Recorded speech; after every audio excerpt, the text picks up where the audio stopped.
12. Roll call, please. Mayor Cowhey, Chairman Pandaleon, Here. Alderman Novit, Here. Alderman Waldeck, Alderman Moore, Alderman Morsch, Here. Alderman Schoenheider, Here.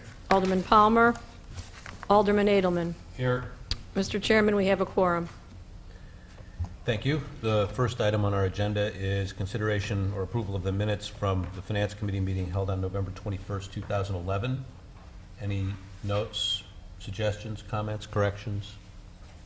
And move to approve those minutes. Second. All in favor? Aye. Opposed? Okay. Next item on the agenda is a report on emergency generators, following up. This is a discussion only from Dan Martin, Superintendent of Public Works. Dan, thank you. Mr. Chairman, members of the Finance Committee. As you recall, staff presented an overview of the generator study at the November 21st budget meeting. During the presentation, it was mentioned that the generator study would be reviewed in more detail by the Public Works Committee, and their recommendations would then be forwarded back to the Finance Committee. At the December 19th Public Works Committee meeting, the generator study was discussed. The Public Works Committee recommended to pursue only the fourth option under the Recreation Center for the $85,000, and this option would provide the permanent smaller generator to back up the emergency services to protect the building. And that means from loss of heat, backup power to the alarm systems, phones and computers, and things of such. So it was also recommended to place the portable generator option in the capital improvement budget as a number 2 or 3 priority that could be reviewed each year and reassessed.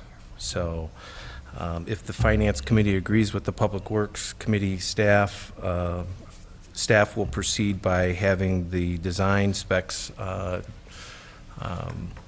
taken care of, bid out the work, and then return to both the Public Works Committee as well as the City Council for your approval.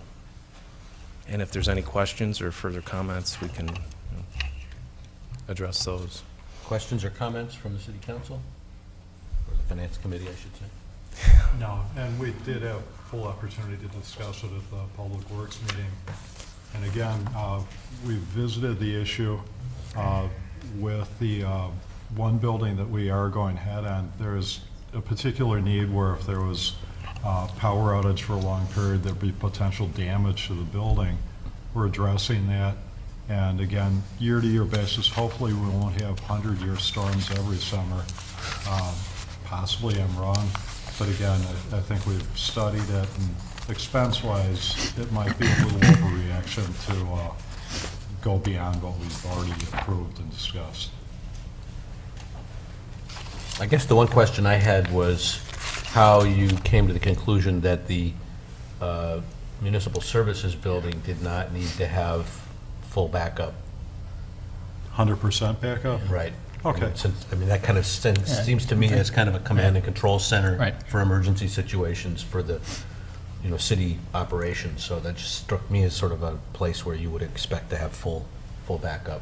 And the decision was to go a different direction. So I was just curious about the logic. Okay. Well, I think the logic at this point in time was that the storms we had, again, they're not events that have been occurring on a yearly basis. It was an isolated instance.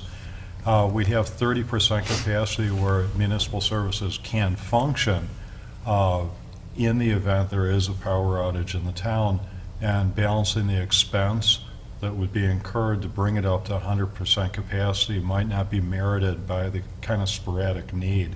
So again, we'll revisit it on a yearly basis, and if there's a need, if these 100-year storms become monthly storms, okay, great.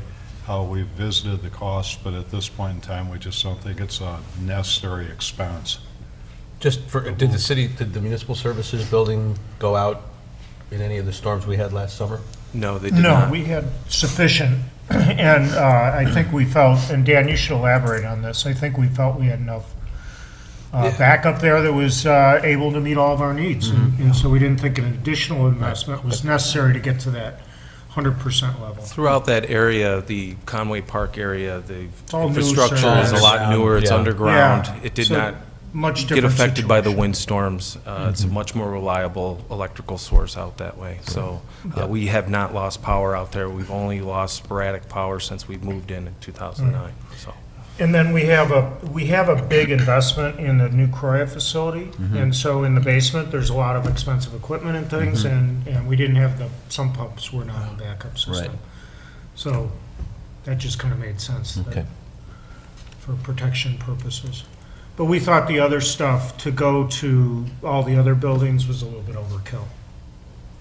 And again, we could revisit it budget-wise from a year-to-year basis, but we'll undertake the current project now, just so we're not maybe unnecessarily spending. Okay. Any other comments on, questions on that? Okay. Thank you very Dan. much. Next item on the agenda is a presentation by Kathy Reinertsen on the 5-year information technology plan. Thank you, Mr. Chairman and members of the Finance Committee. If you recall, a year ago, the IT department was consolidated into the Finance Department. At that point in time, we began working with Client First Consulting. Tonight, we'd like to present to you our 5-year capital improvement plan and also introduce you to Mr. Tom Jacobson of Client First Consulting and his partner, David Kraut of Client First Consulting. Tom will actually be giving you the presentation tonight. Good evening, Mr. Chairman, members of the Finance Committee. We began working with the city in January of 2010, and we began actually working on the infrastructure side, servers, switches, all those kinds of good things, developing both immediate spending plans and long-range spending plans. As we moved forward, we realized we really needed to actually talk to the departments about what they wanted.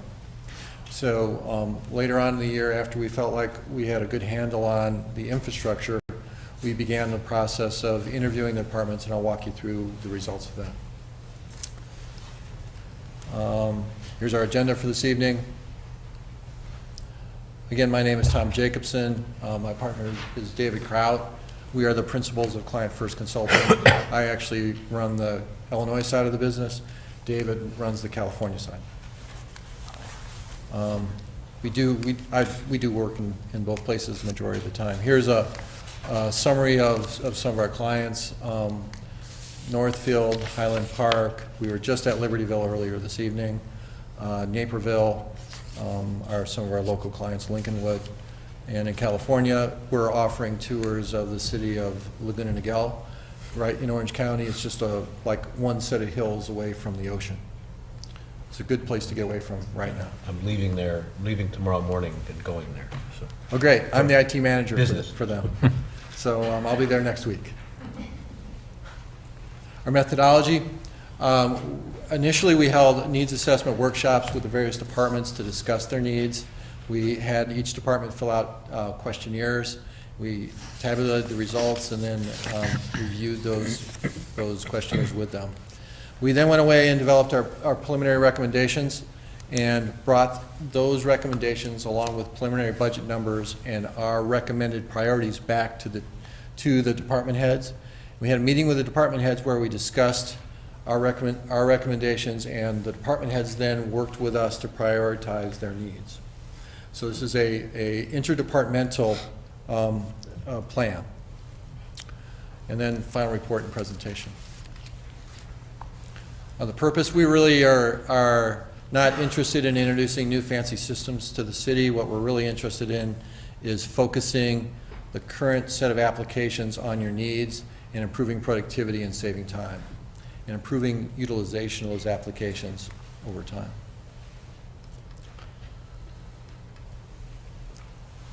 The city has over 100 applications in use today, which is typical of most cities of any size. There is an awful lot there, from simple, Microsoft Office applications to specific things that run the fuel pump at Public Works.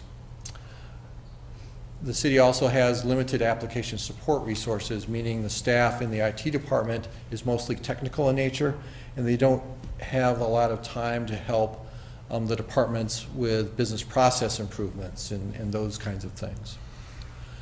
In the past, best practices haven't necessarily been followed in the selection of systems.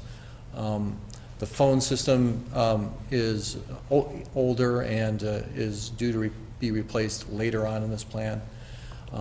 And finally, backups are well managed here at the city, but there is not a disaster recovery plan should, for instance, the lower level of the municipal center flood. There's not a plan to bring systems back up quickly in that event. Our recommendations overall, the general strategy is to utilize the application systems that you have to the maximum possible and reduce the number of applications if possible. That's what's going to save you money over time and allow you to better manage your resources. The park system is called CLASS. That eventually will need to be replaced, as will HTE, the finance system, and we'll get into that a little bit more in detail. We are working on plans to leverage existing systems at the public safety building as a disaster recovery site for the city. Feel free to ask me any questions if you wish along the way. I have a question about the applications. Are there a large number of homegrown applications, or are most of them package? Most of them are packages. There are very few homegrown applications. Maybe I can think of 2 or 3.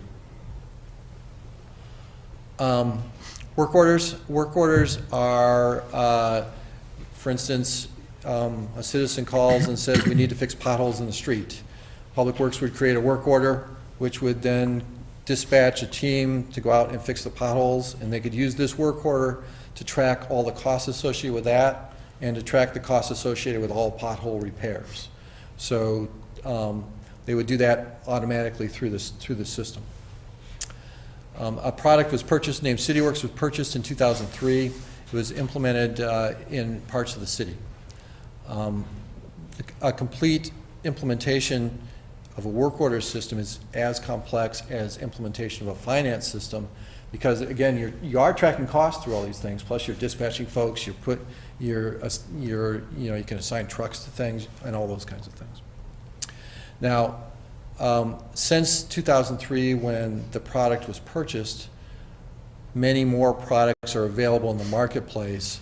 So instead of continuing on with the implementation of CityWorks, we want to evaluate whether CityWorks is the right application for the city or whether another application at maybe a reduced cost would be a better choice. So the initial assessment and then the implementation timeline is anywhere between 1.5 to 2.5 years for this. And then you can kind of see all the connections on this graph, on this chart, between the work order system and other systems, accounting, supervisory control, mobile communications from the trucks in the field, GIS mapping, and all the various things. Work orders is a complex system. Electronic document management. Electronic document management is kind of 2 primary uses at the city. One is the more documents that are stored electronically, really the easier it is for the city to satisfy FOIA requests. Because instead of searching through paper files, you can just put something into the index and voila, all the documents with that name will pop up. The second is the city can use document management to integrate documents between internal systems and the website to increase transparency. So you can put agendas and meeting minutes internally and then click a little button and voila, they publish to the website. There is a document management system in existence at the city called Fortis. It's in limited use in some departments.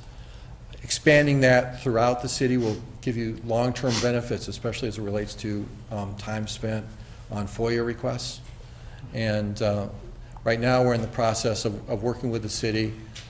The process is actually being led by city staff to evaluate where the document management system will be most beneficial and what applications should be first. Parks and Rec, and we talked about Class a little bit earlier. Class was purchased some number of years ago by another company.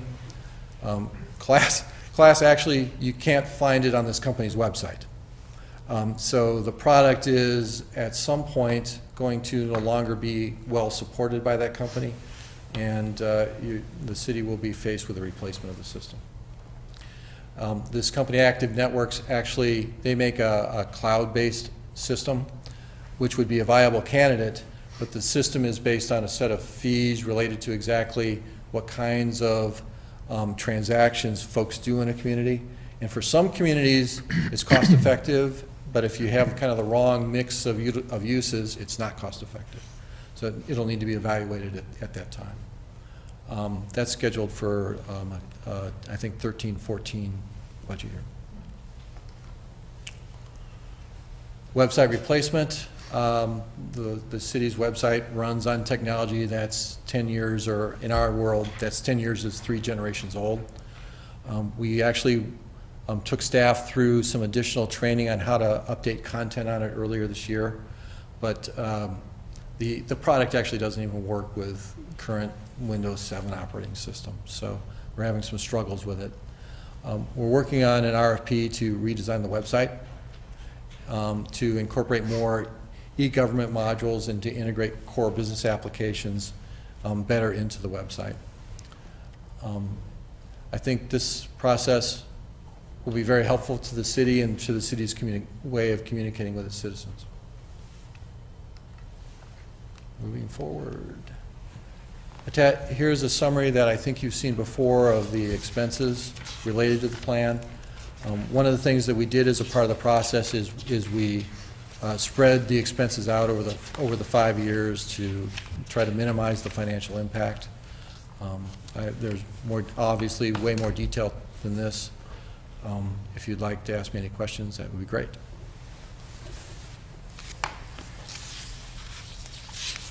Are there any questions? Comments? All right, thank you very much for your time. I appreciate it. Thank you. Thanks for your presentation.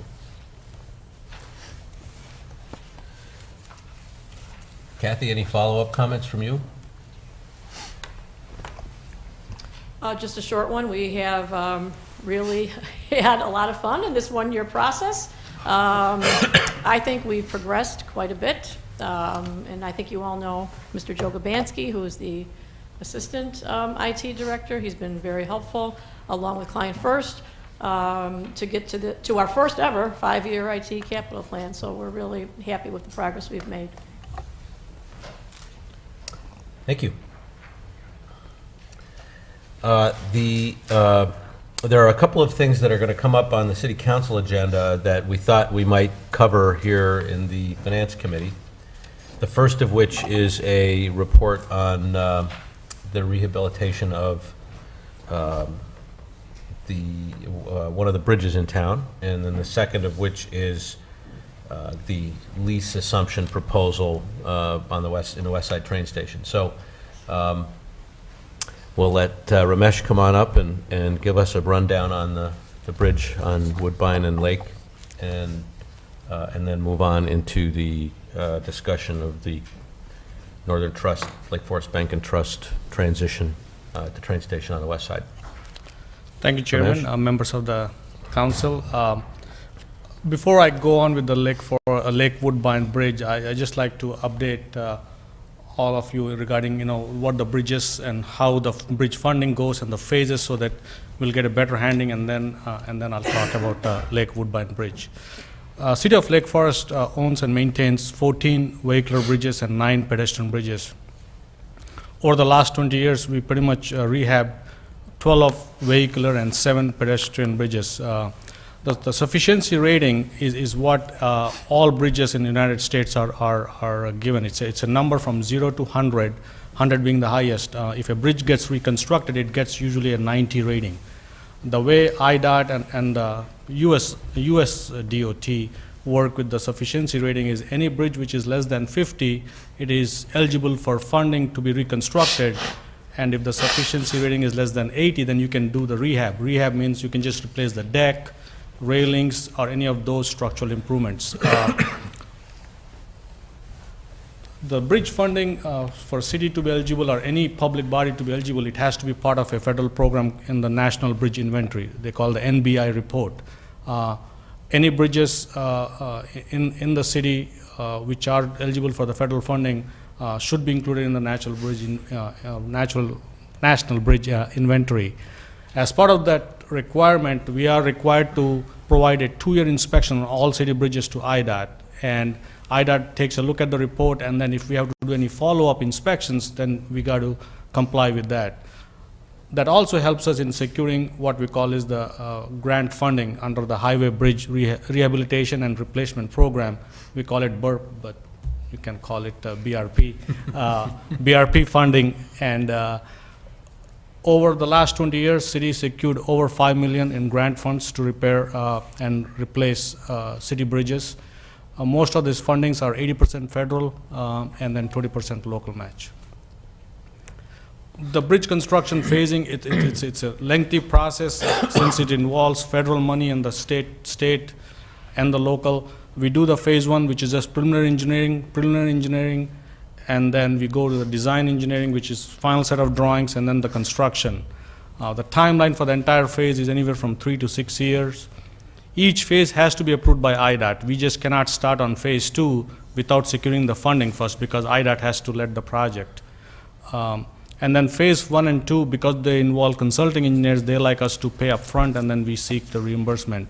For phase 3 construction, it will be bid by IDOT, so we can get progressive payments as the construction is, as each stage of the construction is done. Coming back to Lake Woodbine Bridge, it is a 3-span concrete arch bridge. And again, we went to IDOT in the sufficiency rating of that bridge was around 36. We went to IDOT in February asking for funds for phase 1 report. We got the reply in April, and then we started getting a consultant on board, negotiated a price. The phase 1 preliminary engineering in general basically includes what is the existing condition of the bridge. They do a thorough analysis of that. They do a hydraulic analysis in terms of any riverine and any erosion perspective. They do environmental, and also the federal and state permitting, Army Corps, IDNR, floodplain. All that aspects of the bridge design are all vetted out in phase 1 and gone through the IDOT and the regular process. So the timeline, that's why it takes a long time. It takes 12 to 18 months for this entire process. Every step of the way, IDOT has to approve a particular set of reports. Some of the pictures for Lake Woodbine Bridge, this is looking north. It's from west. That's underneath the bridge. Looking south, west. What we are seeking today in the council meeting is some agreements. The first agreement is to appropriate the MFT money. Most of the bridge replacement program, city uses motor fuel tax funds. For city to spend that money, we got to appropriate by a resolution accepted by IDOT. And then we got to get an agreement with IDOT securing this 80-20 match. And lastly, an agreement with Lochner, who is the consultant providing the phase 1 for this amount. This was discussed at the November CIP meeting. We did budget it, so it was all part of the budget process. I can answer any questions. Rich, just a question. So the funds, the matching federal funds have been confirmed. I mean, For phase 1, that is correct. they are there. And Yes. then what's the process to begin to get the additional matching funds after we go through the first phase? Once we go to the first phase, we will be talking to IDOT all along. So once we get a design buttoned up, that's when we say that we want to secure phase 2 design funding, and then we go to the process. For the most time, 90% of the time, they do approve, but they need to know advance so that they can appropriate in their budgets. So the same process what we follow in phase 1 we follow, but in between, since we talk to them throughout these different various reports, for the most part they agree on a particular timeline and a particular year, and then we try to secure it. So it's always good. We did over $7 million worth of repairs, and we got $5 million for the last 20 years. So it's been pretty successful. And then at what point, this is an old bridge with Right. some, historic features as well as design features. Right. At what point and when does it make sense to bring in maybe HPC in the process or Preservation Foundation to begin to kind of think about the visual nature of the design as you go forward? No, that's a very good question. Lochner, associated with Johnson Larsky Associates, architects who have done the Ragdale House, so they are historic architects, so that's their sub. So the way we plan to do is there will be public hearings, and then we are going to bring to, once we get a preliminary scope from IDOT regarding will they allow these arch bridges and what the costs are, and then we can focus on the aesthetic aspects of the bridge. Since it's an IDOT funds 80% of the time funding, we got to be careful in how much they allow on the aesthetic elements of it. But for the most part, what we have seen is they have given some flexibility to the local agencies to do some aesthetic elements. So our process as we move along is to bring to HBC on some kind of a conceptual, the way it looks. For the most part, they like to remain status quo, but that's why we, Lochner hired Johnson Larsky, which is a historic architect firm, to provide some kind of a conceptual drawings so that we can bring before HBC and also go through all those approvals. Great. Okay, thanks. Is this a bridge that you're anticipating completely removing and replacing, or is it a rehabilitation? I would say reconstruct Alderman for now. I So think because it's Reconstruction meaning start from scratch? start from scratch, similar to Old Elm Bridge. So the good news is if you look at the traffic pattern, Lake Woodbine, there's a lot of avenues to go. There's we looked at it. There's 2 homes. If you do close that stretch, 2 or 3 homes which are going to be affected. So traffic can still go around in that part, and the average daily traffic on Lake Road is anywhere from 150 to 200 vehicles. So it's not a heavy volume street. It's a low volume street. So it sounded like there were, I'll try to remember from your presentation, there were 15 bridges, of which 13 have been rehabilitated Yeah, already? 14, and then we got Okay. 12 done, and then we got this one, and then we'll put in the CIP budget, the Ringwood Road, that's the other bridge to be done. Then we're good to go for a long time. So the one of the 2 remaining is this one, That's correct. and then there's another one on Ringwood. Upcoming, And right. that's not the one that was rehabbed 10 years ago or so, there's another No, Ringwood was, Bridge? yeah, it was a long time ago. Okay. But, so we're getting close to the end of this process. Yeah, in terms of like, but then the new cycle starts. Right, yeah, right. And then the pedestrian bridges, looks like we're not as, well, we still have 2 of those left to do. One's, I know, in the plan for next year, I want to say. The one on not Woodbine, but over the Elm Tree? No, we did Elm Tree, Bluffs Edge, they're all done. There's nothing, there's no pedestrian bridges in the next 5-year CIP. Okay, so there's no need to redo the other 2? That's That'd correct, be- right, okay. right, exactly, yeah. Typically, when we do our inspections, the biannual inspections, we take a look at the structural integrity and then also evaluate any other miscellaneous replacement or miscellaneous work to be done. Based on that, we evaluate the condition. So at this point, for the pedestrian bridges, for the most part, we are good to go. And though you mentioned the bridge after this one, the remaining one bridge left to do is where? Ringwood Road? Oh, that's right, right. Any other questions or comments? Okay, thank you very much.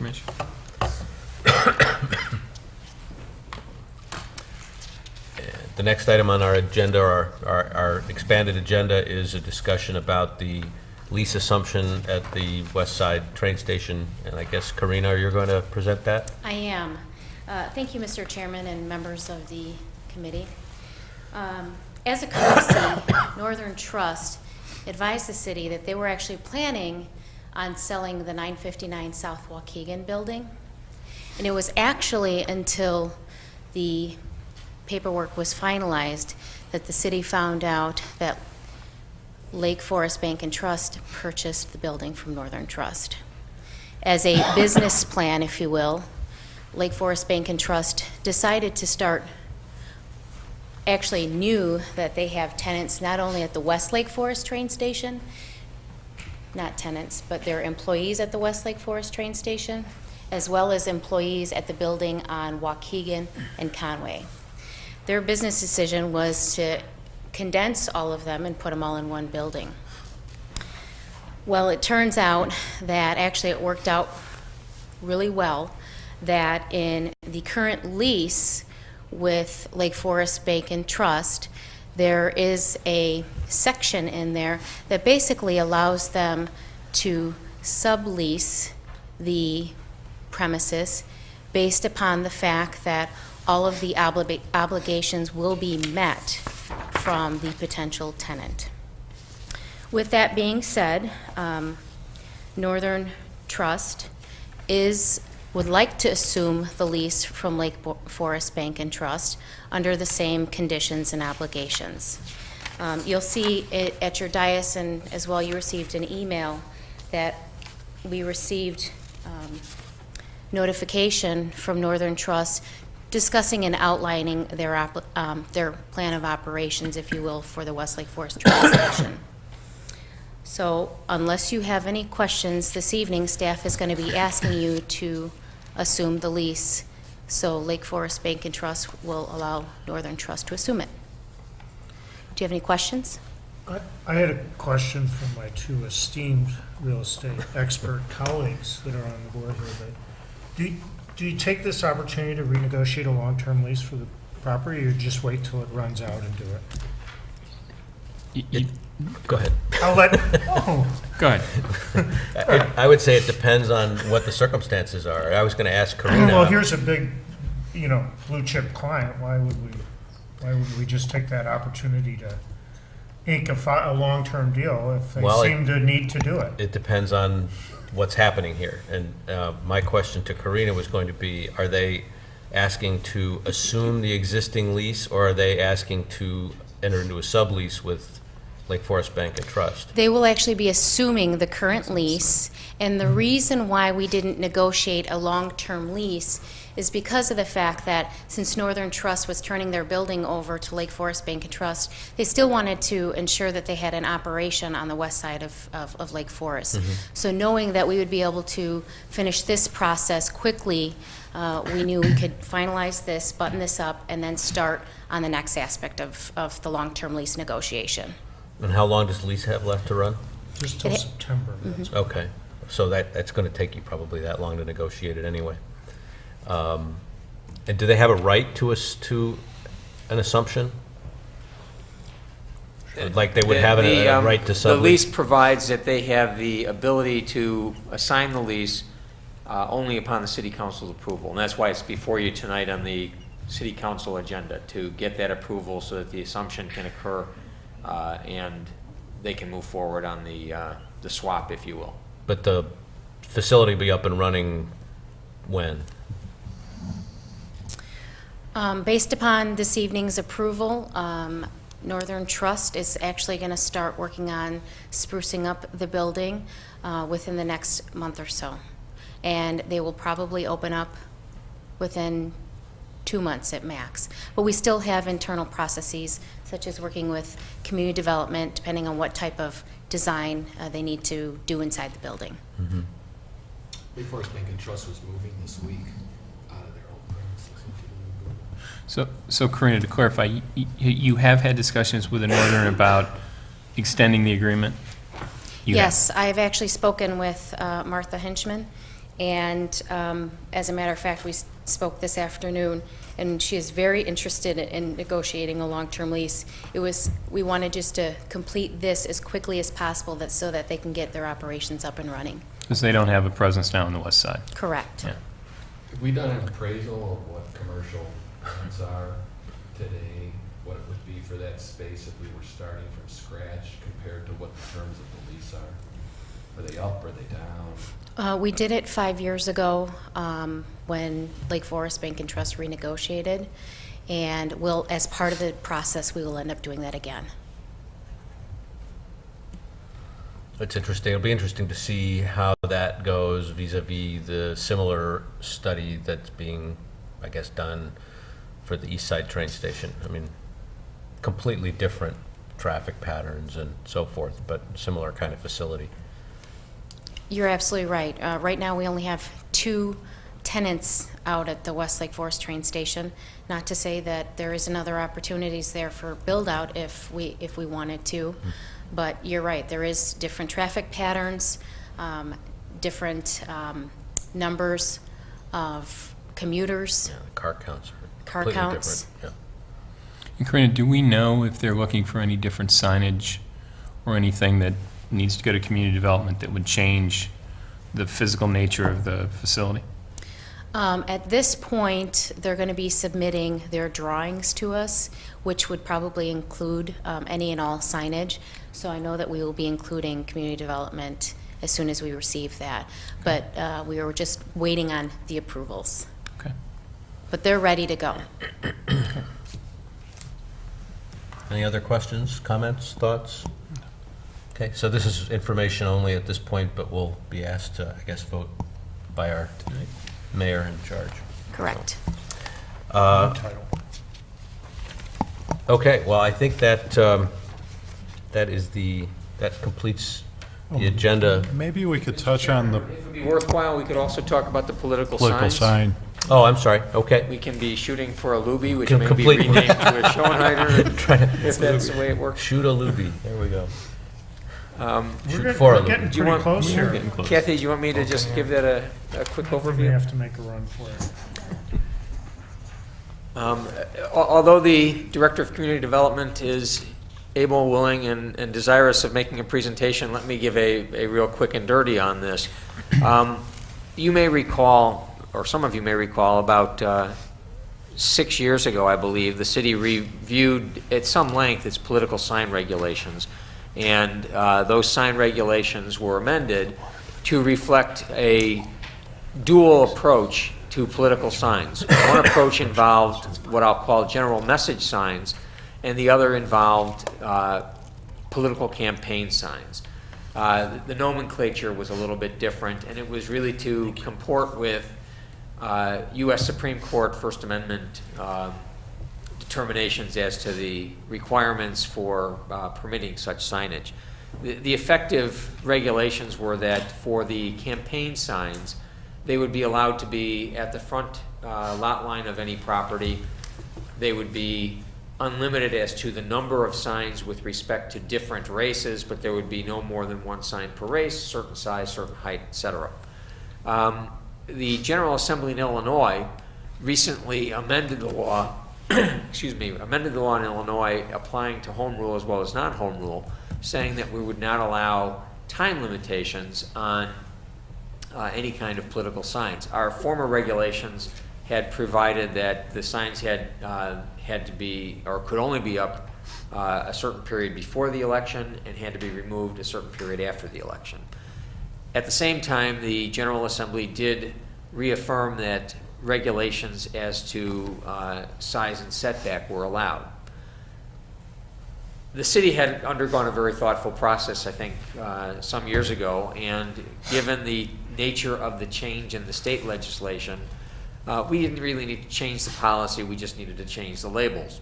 So what will be presented to you at the city council meeting is, I'll call it a repackaging of our existing sign regulations that is expressed in terms consistent with the new state law.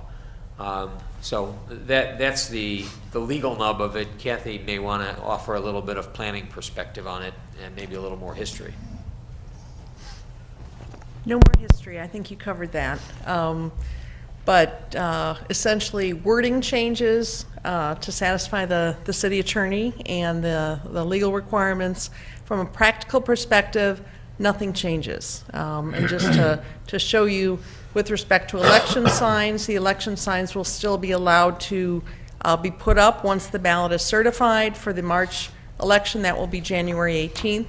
Although we encourage residents to remove the signs the day after the election, signs can remain up until 7 days after the election.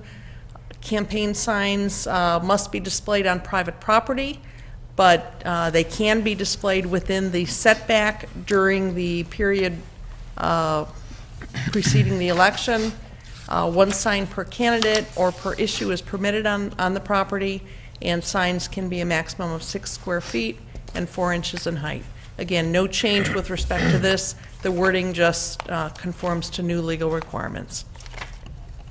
The only other thing that I would add is that because of the dual nature, if you will, of a political campaign sign, we do allow it to meet the setback requirements, and it could be for 365 days a year. So the Vic for President sign can be kept on all of your lawns so long as it's meeting the setback requirements. And I'll have those distributed for you later this evening.